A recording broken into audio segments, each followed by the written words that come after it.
ঠাকুরগাঁওয়ে কনকনে শীতে কুয়াশার কারণে রোদের দেখা মিলছে দেরিতে। বিভিন্ন রোগে আক্রান্ত হয়ে হাসপাতালে ভর্তি হচ্ছেন শিশুরা। ঠাকুরগাঁও 250 শয্যার জেনারেল হাসপাতালে চিকিৎসা নিতে আসছেন জেলার সকল উপজেলা সহ পাশের জেলা পঞ্চগড় ও দিনাজপুরের কিছু অংশের এলাকার অসুস্থ শিশুরা। সেখানে বেডের সংখ্যা কম থাকলেও একটি বেডে 2 জন করে শিশু রোগীদের নিয়ে হাসপাতালে চিকিৎসা নিতে হচ্ছে অভিভাবকদের।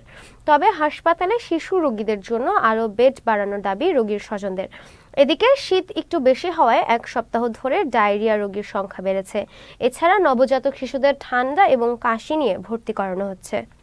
এই হাসপাতালের শিশু ওয়ার্ডের জন্য 45টি বেড নির্ধারিত থাকলেও এইখানে কিন্তু সবসময় আমরা লক্ষ্য করি যে 155 থেকে 200 বা 210 রোগী ভর্তি থাকে। আমরা লক্ষ্য করতেছি 2 দিন থেকেই বেশ, যদিও শীতের প্রাদুর্ভাবটা অনেক বেশি পড়েছে, ডায়রিয়ার সংখ্যাটা ভর্তির সংখ্যাটা কম ছিল, কিন্তু এইটা আমাদের কয়েকদিন থেকে আমরা, আজকে না, এটা অবশ্য 1 সপ্তাহ থেকে আমরা দেখতেছি আমাদের ডায়রিয়া রোগীর সংখ্যাটা একটু বেড়েছে।